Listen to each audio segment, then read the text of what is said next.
Welcome to a new episode of the Blue Dragon podcast, and I just want to tell you I had a wonderful interview with Shinesa Cambric, who is the co-author of the book Cloud Auditing Best Practices. If you've ever wondered what is cloud auditing, why is it important, do I really need it, take a listen at this beautiful episode and you'll learn so much about new insights and how it will help your organization stay secure in the cloud. Enjoy.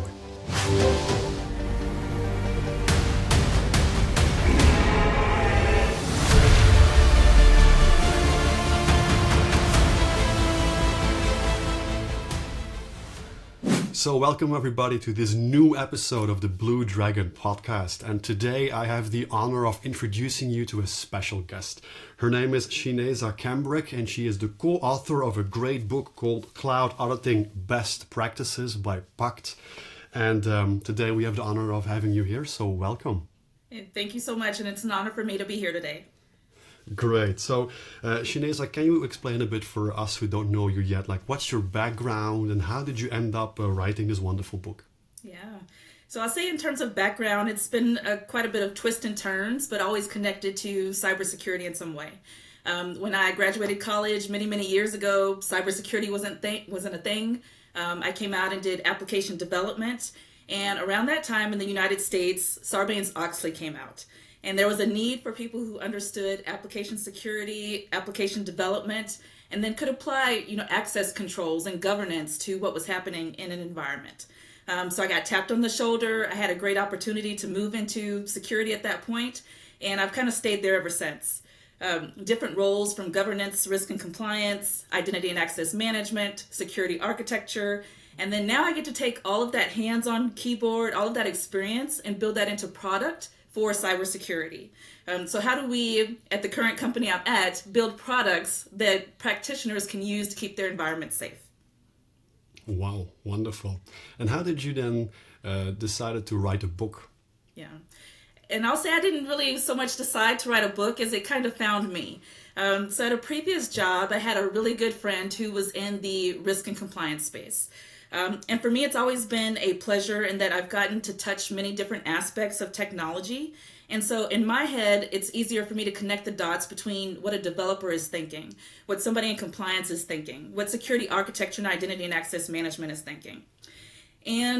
But at this particular company, we were making a cloud journey at that point in time. And my good friend that was in risk and compliance was asking me questions of, how do I know this particular control that we use today can be applied to the cloud environment? And how do I know these developers are telling me the truth when they say this setting is turned on? How do I go check that? And for me, I wanted to point her to a resource that was online to say, here, go take these classes or, go follow this book or these steps and you can connect the dots for yourself. But lo and behold, at the point in time, nothing like that existed. So I always said, you know what, if she has these questions, I'm sure other people do. So one of these days I'm going to write a book. And the funny thing that happened is maybe a year or so later, somebody reached out to me on LinkedIn and said, do you have an idea for a book? And lo and behold, I did. So here we are. Nice, wonderful. Yeah, the best books are often written out of a need. So that's great. I'm just looking at, when was this book published? Was it a year ago? Let me see. It's actually been 2 years at this point in time, coming up on 3 years, to be honest. Yeah, it says here January 2023. So yes, nice. Yeah. Great. Yeah, but for you, you started a year earlier writing. So for you, it's already... Yeah. So we started, about 6 months prior. My co-author and I were fast and furious to try to get this on the market in terms of our timeline for January, since that's typically a big auditing season for most people. Doing half-year audits. Sometimes they start in January period and then start in July period. So we wanted to make sure there was a resource available for those who had made a cloud journey and wanted to understand how to audit their cloud environment appropriately. Great. And for the audience who is wondering, where is she from? You're from the Texas area in the US. And so let's start with that. How is cloud auditing doing in the US in general? What is it? Why is it important? And how is it doing in the US? Yeah. I will say that there's a mixed bag when it comes to cloud auditing within the U.S. Many companies have made that cloud journey. A lot of companies or new companies are starting off as cloud first. So there's this presence that exists within the cloud. And typically, I'll say auditing might be one of the last things that organizations think about. It's like, how do we get there? How do we get our developers up and running? How do we deploy to a production environment? And then last but not least, how do we make it secure? And then how do we know that it's secure? How do we have our auditors come in and check that security? And so there's this growing need that's happening across different organizations. And it's been really exciting to see how this book has resonated with the compliance community. Just because, again, my friend who was asking all these questions, I knew she couldn't be alone, but I didn't really expect the type of response that we've gotten. Like, there's so many people who are very interested in, how do I understand this cloud thing? What is this? How do I make sure that this is secure? How do I talk the same language that my developers are talking? And how do they talk back to me? And one of the things that I like to share with people is that the book was written from the perspective of cloud auditing, but additionally from the perspective of, how do you have these different functions speak with one another? How do you talk the same language to each other? How do you connect as a group of folks who want to keep an environment secure? Right? Because a developer is thinking one thing, compliance professionals thinking another thing, even security architecture thinking something different. And in order to keep an environment secure from bad actors, all of these functions need to be working together. Great. I like that. So let's imagine there is an IT manager now listening to this podcast and he's wondering, like, what is cloud auditing? What would you tell him? The simple way to say what cloud auditing is assessing the controls within your cloud environment to ensure that you're covered from the risks that you think you are. Hopefully you're sitting down with others within your organization to talk about what is a business risk to our operations that could keep us from performing the function that we set out to do or serving the customers that we set out to serve. And how do we ensure that the proper controls are activated, turned on within our environment, the proper processes are in place, the proper techniques are being used to ensure our business continues to operate. In the security space, we say it's not if an attack is going to happen, but when. So part of this is also understanding when attacks do occur, do you have good processes in place to identify those attacks and mitigate those attacks quickly? Great. So cloud auditing in that sense is like making sure the right controls are applied in the cloud environment to be safe from those potential risks. 1,000%, yes. And there's all these stats out there that talk about that breaches typically occur because of misconfigurations in cloud environments. So this is why I say developers and security architects and compliance professionals have to all work together to close those gaps. Wonderful. Now, I can imagine that when an IT director or CIO listens to this, that he's thinking or she's thinking like, but we're doing already ISO 27001 GRC assessments. Why do I need another cloud audit? Yeah. So the benefit to the cloud and also what can be interesting or can be hazardous in some ways is that cloud is always producing new functionality, new features, new settings that are being deployed. And how do you know whether or not your organization needs to use those or whether or not those are in operation or who has access to these given functionalities, right? Because things shift and change over time. And so you need to monitor those the same way you would do any other important function, right? If you think about your bank account, you don't set it and forget it. Every now and then you go take a look and make sure, hey, things are in order right here, right? So you want to do the same thing with your cloud environment. Right. And especially I could say or add to that is that the cloud is so volatile. It's not just that cloud hyperscale providers update the cloud all the time, but even your own developers are publishing new services or using them all the time. So you need like a quick follow-up. Yeah, I like that approach. And so to be honest, I think I read your book a year and a half ago. I was looking for cloud auditing books and I couldn't find any except yours. So it truly is, at least at the time, a big need. So I'm so happy that you wrote it together with Michael. Thank you. How is the book doing, by the way?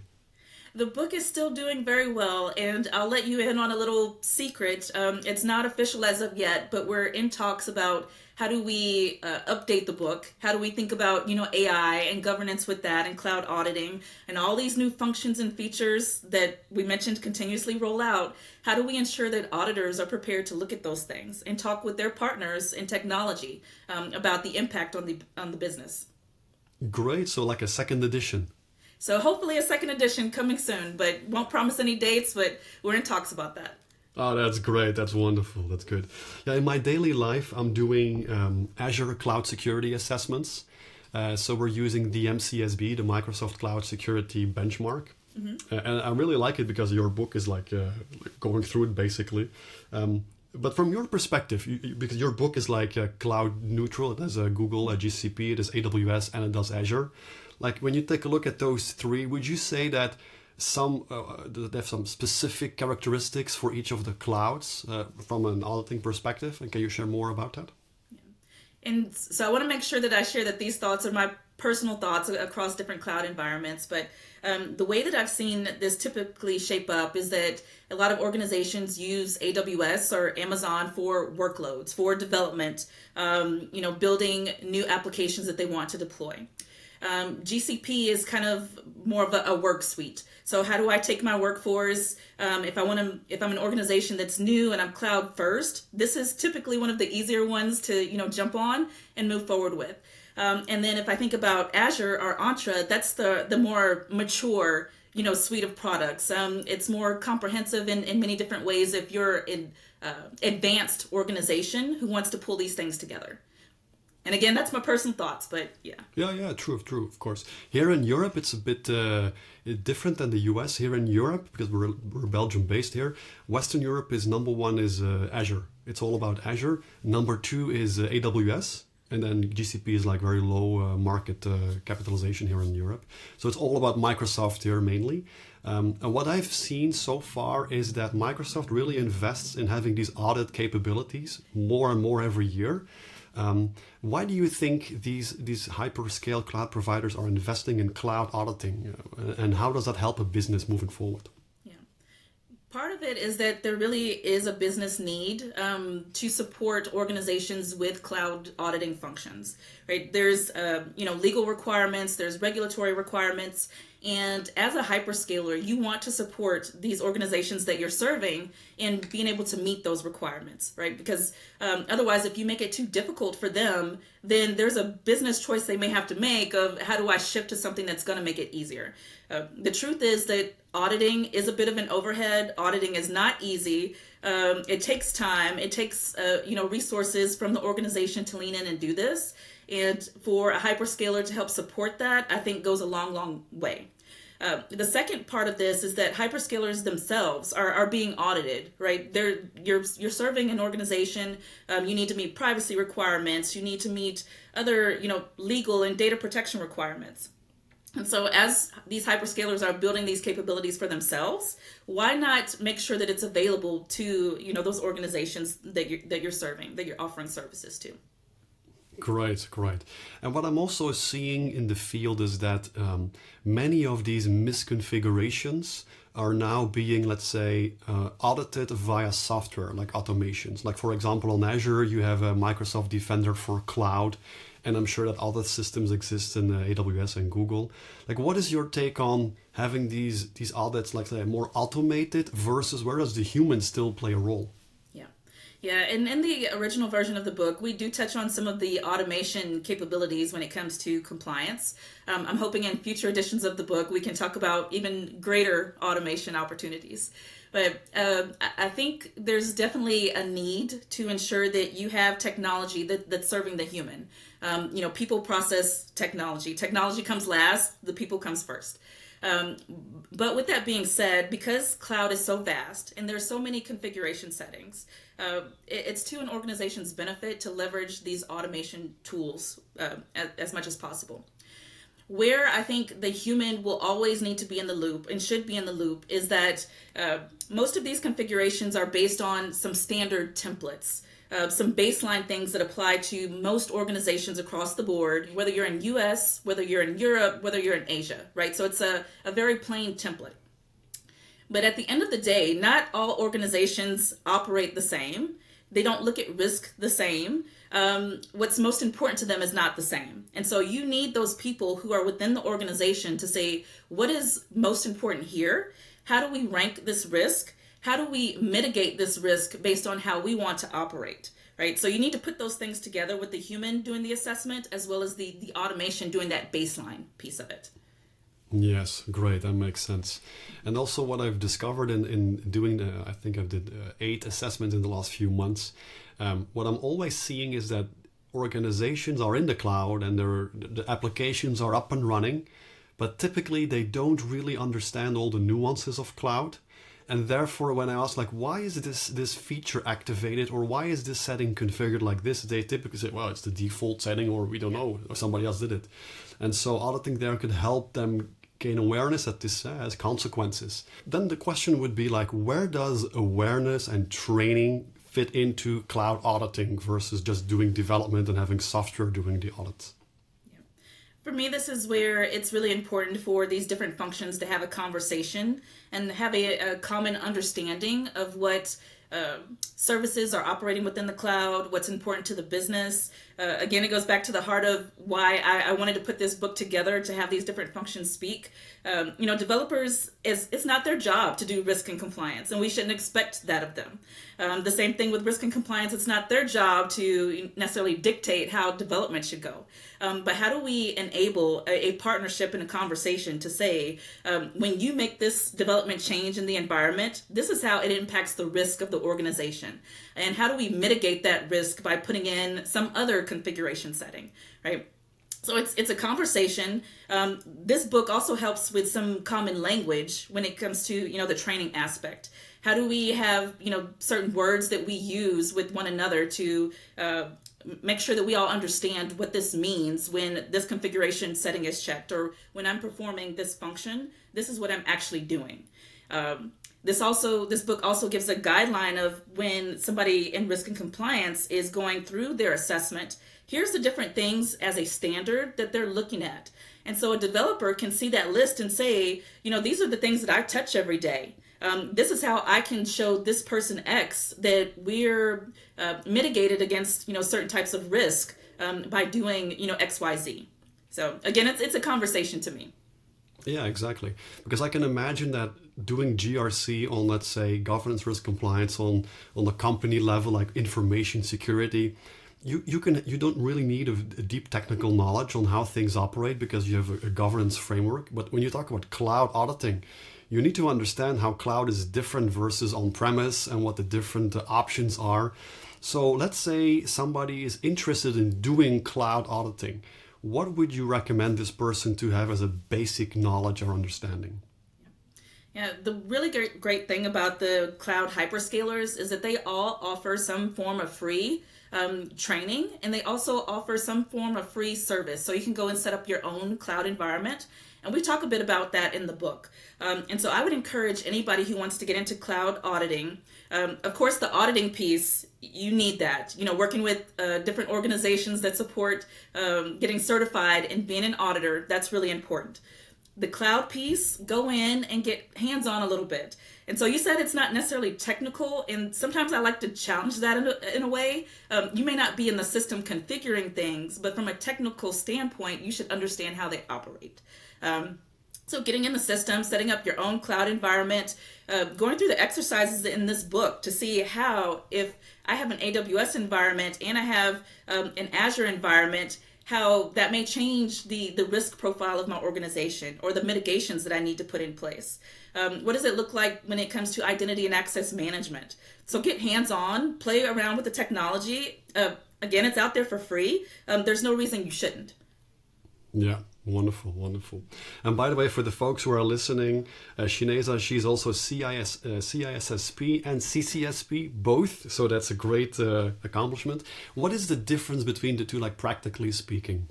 Yeah, I would say the difference is that CISSP is a broader focus across all of the information security domains, right? When it comes to CCSP, that's very cloud focused. You're looking away from internal infrastructure to this hyperscaler infrastructure and how they operate, and platforms as a service, infrastructure as a service. So all the as a service capabilities. Exactly.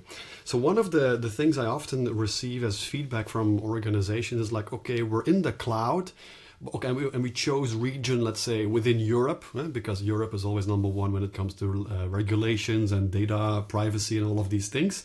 But they say but it's a US-based company, so how do we make sure that the data remains in Europe and is safe and all of these things? So what would you say from a cloud auditing perspective on that? Well, backing up a few steps, even before you get to cloud auditing, working with your security architects and with your governance and risk and compliance and data privacy and legal folks to say, what is it that we're most concerned about? How do we architect this environment in the right way? Once everybody's on the same page about what the risks are and how they're being covered, then you would want to go to cloud auditing and make sure that those things have been configured according to the architecture that was designed ahead of time. So don't go flipping switches, turning things on until you have a good plan in place about what you're trying to do. Great, wonderful. Yeah. And so talking a bit about your environment in Texas, how is the cloud adoption going over there? Is it in the decline or is it inclining? How do you see it? I want to speak more generally, even beyond Texas. In general, cloud adoption is on the rise. Of course, there's some conversations of, cloud is bad, cloud is evil, use on-premise services. You don't get away from all of the risks in that case. You still need to have some governance, risk, and compliance. You still need to have your technology teams working together. Where cloud is the benefit is that you get to get up and running faster for new businesses. And I will say Texas is a hotspot for startups and new companies. And again, if you want to get up and running fast, cloud is typically the way to go. On-premise infrastructure, that requires a lot of investment, that requires a lot of capital. So that means that you're probably going to be slowed down if you're trying to get to market quicker.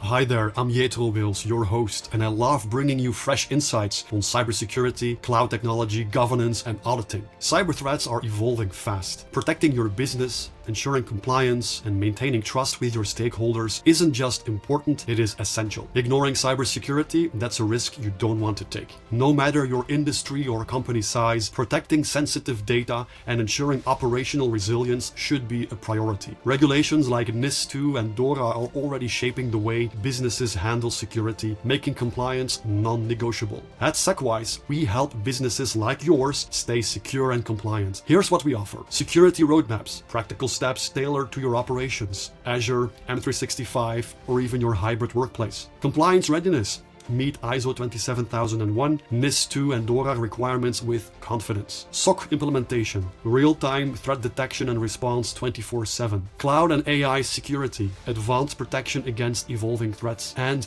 end-to-end support, from risk analysis to remediation and continuous access to our specialists. Since you're listening to the Blue Dragon podcast, as a thank you, you will get 3% off your next purchase within the SecWise portfolio. Whether it's a full NIS2 assessment or managed security services, 3% off your next purchase can save you hundreds of euros. Visit secwise.eu/Blue Dragon podcast to get started. Make cybersecurity your strength. Get started today. Visit secwise.eu/Blue Dragon podcast.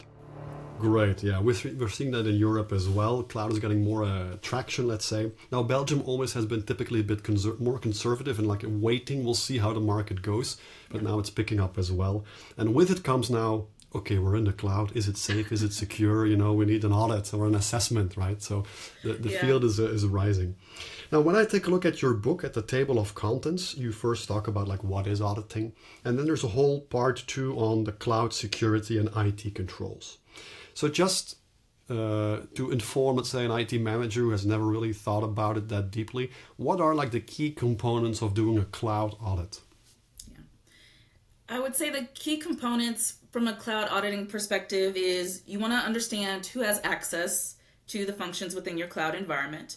And when I talk about access, first, who's your administrator? How are those accounts being protected? The other accounts within your system, who has access to financials, who has access to key services, key data points? What is your business continuity strategy, and how is that architected within your cloud environment to make sure it actually happens, and make sure you test it occasionally? Data privacy, how is that architected within your system? If that's a control you need to worry about. if you're using your cloud environment to, produce software, for example, what's your change management strategy? How is that architected within your cloud systems? And how is that how do you validate the controls that are in place for that? Right? So in a lot of ways, it's very similar to what you do on-prem. I would say with cloud, it's more at a faster scale, at a broader scale, and it typically requires some other people to come to the party when you talk about governance and compliance. In the past, you may not have worked as closely with your developers. In the cloud environment, you will be working very much with cloud security engineers, cloud developers, right? In the on-prem environment, you may have worked very heavily with your networking team. Now that may be called a different function within the cloud environment. There's still network types of controls, but it may sit with a different team within the cloud. Yeah, exactly. And one thing perhaps to add to that is like in the cloud, it is so easy to deploy new things, whether it's like virtual networks or infrastructure services like virtual machines or even PaaS services, especially AI services now. So your developers have all this freedom in the catalog that they can just deploy stuff and configure stuff if you don't have guardrails around it. And so what I see most organizations that I audit or do an assessment, they don't have these guardrails in place. They fully trust their teams, but then you get this drift, configuration drift, and after 6 months, you have no idea what's running and how it's configured. So what do you think about cloud auditing having that function within an organization? Is that something that it's worthy to do? And if so, what type of person should do this? Yeah. Definitely worthy to have within an organization. And you talked about developers and organizations having a sense of trust that they're doing the right thing. I was always told to trust but verify, and that's where the cloud auditing function comes to bear. And for me, having someone who's a cloud auditing professional or spend some time doing cloud assessments within your organization is important because, one, they understand the rhythm of your business. They understand, what's important. They understand stakeholders to talk to. They understand nuances and maybe, particular questions to ask. Whereas you need some outside eyes occasionally, but it's not the same, right? They don't have that same relationship to, wanting the business to succeed in a certain way, right? They don't have the same partnership and maybe friendships in a certain way with, developers and architects. So it's really important that you have somebody who can say, I know this application was set to go live on, March the 3rd. I know these are the change control operating procedures that we should be following. Looks like John didn't check this flag. Let me go talk to John and find out why he didn't do it, right? So just building those personal relationships, and you'll find throughout conversation, I'm big on, people talking with each other and building relationships. I think it helps with security when you take away that distance. And you really see this as something as a team effort to tackle. Yeah, wonderful. So one of the things that I discovered with like the MCSB, the Microsoft Cloud Security Benchmark, is that there are like 12 domains that you have to validate, the networking and the workloads, but also governance. There is a big domain on governance and having policies written out and all of these things. So how does governance in that sense, non-technical basically, because you're writing documentation, how does that tie into cloud auditing and why is that important? Yeah. For me, that goes back to the people, process, and technology. You start with the people, then you have your policies and procedures, your processes that should be followed. What's the architecture of our landscape? And then you put technology to support that. And so if there's not good policies and procedures that people can align behind, then everything is pretty much a free-for-all, right? You don't have something that you can even say governs how we operate if it's not in writing, right? It's always, if it's somebody's head, then you don't know that that's the actual case, right? So I think it's really important to have those written procedures. Actually, beyond really important, it's critical to have those procedures in place. And even more so, having some of these things documented before you try to make a cloud journey or a cloud migration. Exactly. And just for the let's say IT managers who are listening and thinking what policies are we talking about, like in the MCSB there is a control like what is the training plan for your engineers, and because it's cloud based, do you give them a training often to refresh What about certifications? Like which minimum level do you require as an organization to be able to modify cloud settings? So all of these things are written down in like backup policies. What do you do with encryption keys? Like, do you store them on premise or in the cloud? How do you separate between system operators versus developers? All these things should be written down as a policy. But in your experience, Shinesa, like how often are organizations actually documenting this? It's always 50-50. There's always going to be something that's written down, but whether or not it's kept up to date is the challenge that I've seen in most cases. A company starts off one way and you've deployed, certain architecture to, GCP, for example, and you've expanded your footprint by going into AWS. Has your documentation been updated to reflect that and how your architecture and these systems talk to one another? Or maybe they shouldn't talk to one another. Does your documentation reflect that? Right? And it's really important to have that in place, because when you go as an auditor to say, are we protected from certain types of risk? Then you need to go back to what are those policies and procedures that outline how we should be operating, and then compare the actual technology to say, is that the truth, right? Where do we need to make changes, or where do we get a thumbs up because everything's working the way it should be? Yes, great. And so my position or advice I always give to customers is like, try to leverage technology as much as you can for these automated checks against misconfiguration and configuration drift. But all the policies against processes and people, well, software can really do that. So that's also where the auditor comes in. Like, how is the training plan? Are you getting up to date? Did you get the next level of certification? Are you getting more confident in the cloud, dear development team? So yeah, I think that's also people skills, like you mentioned, the people skills of auditing, right? Yeah. Exactly. That portion always comes first to me. And then even with the automation, I think that's really, really important. But if you don't have good processes and procedures in place, then what is it that you're automating, right? Because automation should be based on something that's solid and sustainable. And if you don't have those procedures documented, how do you know, right? Exactly. I don't know about the US, but here in Europe, there was a new legislation that just came out. They called it NIS2, not NIST from US, but NIS, the Network and Information Security Directive, version 2. And if you take a look inside, there is a chapter on cloud security as well, where they also, it's like a plug into cloud auditing and having that secure. So what I'm seeing is cloud was, let's say, up until 5 years ago, like an exotic place. But now it's getting its real part in legislation even, right? Yeah. How are you seeing that in the US? Yeah. Well, I mean, if you look at some of the recent executive orders, they talk about cybersecurity. Most of that, well, I won't say most of it, but very much, it's very central to cloud operations and how cloud operates, and hyperscalers, and what's the responsibility of hyperscalers in these environments, or supporting organizations and supporting the government. What's the responsibilities between those organizations adopting cloud and the cloud organizations themselves, right? So I think you're exactly right in that some of our legislation and some of the orders that are put in place are now catching up to what's actually happening on the ground with organizations adopting cloud.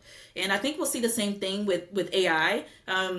Europe is very, forward in thinking about what does this look like in the future. Other countries will start to adopt these things, and we'll see similar, I think, rulings around AI cloud governance. So.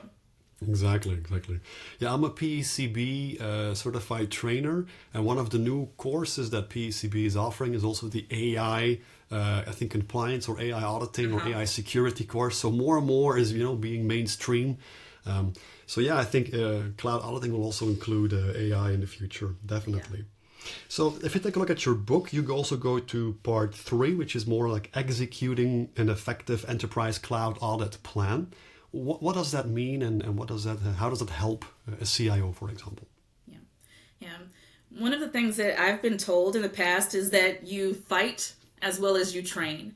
And so what I wanted to make sure was incorporated in this book were procedures that somebody could walk through and actually execute a mini audit within their test environment or even within their real organization to see how different controls work where they live within a system, other questions you might want to ask of your configurators and your developers and within your organization, to make sure that when it comes time for you to do a cloud audit, you have a certain foundation to start with. And of course, training over time and more knowledge over time, but this gives you a foundation to start. Yeah, great. Yeah, it talks about tips and techniques for advanced auditing, tools for monitoring and assessing, and basically a walkthrough. It's really practical. So I really enjoyed the book. So that's why I wanted to invite you here on the podcast.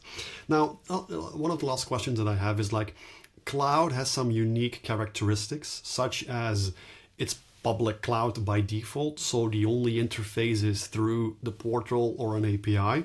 So your number one line of defense becomes identity and not so much a firewall like an on-premise. How does that impact a cloud audit? I would say identity, beyond your policies and procedures as your starting point, identity is your next line of what you want to look at and think about, defense and risk and mitigation. In my mind, there's very little that you can do to protect an organization or even attack an organization that doesn't deal with identity in some way. So identity is that key that unlocks the door, either for good or for bad.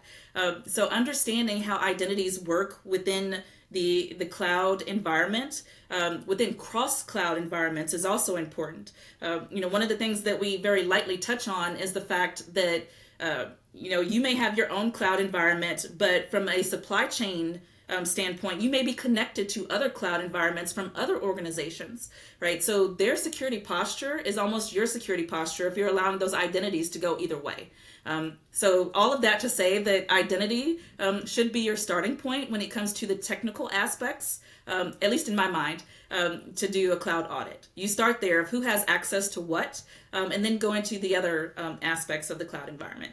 Yeah, great. And I fully agree there. Identity is your first line of defense, so that needs to be reinforced as best as we can.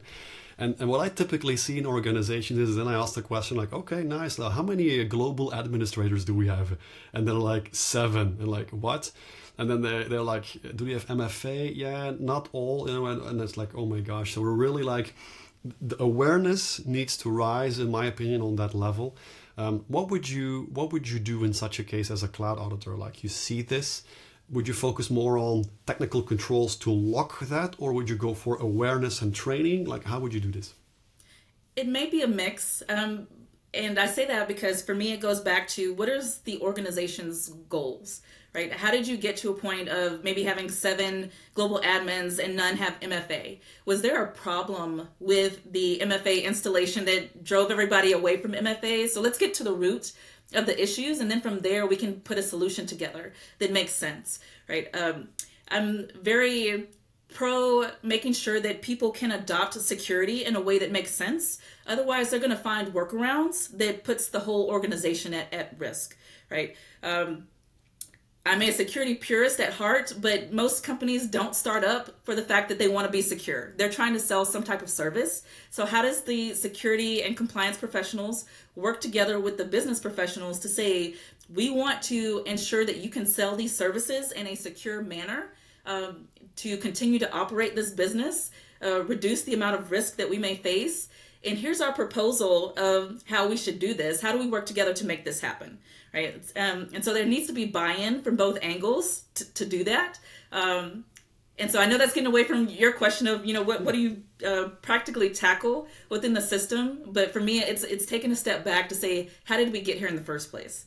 Yeah, I love that approach because so often we're tempted to slap some technical controls on that limit the number of global administrators to 5 and enforce MFA, while we should look at the root cause. Like, indeed, was it just people don't know about it, or was it too hard to deploy it, or they don't have the right equipment? So great, I love that auditing perspective there. The technical controls are still really important, and you have to get to that point of what are the controls that we want within the system. But I think going directly to say, hey, we should only have this number of admins and let's go, change this configuration to make that happen. What I've seen in the past is that somebody's going to go and they'll flip the switch while the auditors are looking, and they'll turn it back off when the auditors walk away, right? So you want to empower a security mindset, a security culture, versus I'm just checking the box. Love it. Really love it. Now, one of the things that's also often neglected, let's say, is FinOps, Cloud Financial Operations. How does Cloud FinOps tie into the cloud auditing portfolio? Yeah. This is an interesting question in that as an organization, of course, you have some type of operating budget that you're trying to work within. And in my mind, understanding who has access to those financial controls within your cloud environment is critical to ensure that, one, from a business continuity standpoint or from a cost control standpoint, you know what's happening and who's in control of that. If I think about this from a different angle, and I'm not sure if you're meaning like financial services operating on the cloud or controlling financial services within the cloud. Exactly. Like the cloud bill and against the bill shock and these things. Yeah. And this is where it gets a little bit interesting to me in that in the past, if you have an on-prem environment, you have your financial business team who sits way off, somewhere else. And then you have your technical team who does these things. They ask for budget. We go build this system. We don't really talk until it's budgeting time. When it comes to the cloud environment, this is, subscription based in most cases, or can be, depending on the types of services that you're purchasing. And if organizations aren't on the same page about who is controlling those financial levers and how does that impact the operation of the business, then it's very easy to find yourself with a potentially $1 million bill at the end of the month that you weren't expecting, an overage that you weren't expecting, or having your services shut down and you're in a peak season and you're trying to scale up and you can't because of budgeting controls that have been put in place. So for me, this is where these different functions, again, that typically wouldn't come to the table and talk with one another, need to. And where I see more business people operating in cloud environments versus just technical people. Yeah, great. I love that indeed. Yeah, and also from a security perspective, having a good FinOps is a key because you can detect misusage or misconfiguration or a hijacked system that is being used for crypto mining, let's say, or illegal activities. So having a good FinOps in the cloud is also great practice of having good, let's say, cloud hygiene, and that's part of the cloud auditing track. I 1,000% agree, and I will share as an overview that I've seen many cases where companies, like I said, receive these very huge overages only to find out that somebody's been compromised in crypto mining, using those compromised accounts to do crypto mining in their environment. So you're absolutely right about the importance of that. Great. Yeah, it's nice to add. So I really loved your book, Cloud Auditing Best Practices. For those of you who haven't read it yet, go for it. It's from Pact. It's really great with co-author Michael Ratameo, who we'll see also in a few weeks. Subtitle is Perform Security and IT Audits Across AWS, Azure and GCP by Building Effective Cloud Auditing Plans. It's very practical. Shinesa, thank you so much for joining. One last question. If people want to reach out to you, what's the best way to do that? I'd love for people to connect with me on LinkedIn. That's my social platform of choice. I'm pretty active there, and just reach out to me. I'm open. Great. We're going to put the link of the book and the link to your LinkedIn as well. Wonderful. Final question. What's in your professional future? Skilling up on AI, to be honest. I'm getting ready for AI auditing. Great. Any specific trainings or things you can recommend or books you can recommend on the topic? Reach out to me on LinkedIn. I'll share some things soon. Wow, great, wonderful. Thank you so much. Have a wonderful time and see you perhaps next time. Thank you so much. A pleasure. I hope you enjoyed this wonderful episode of the Blue Dragon podcast all about cloud auditing. If you enjoyed this episode, subscribe, give a like, and go to bluedragonpodcast.com. Subscribe for the newsletter and you'll get the executive summary of each episode. Have a wonderful time and see you next time.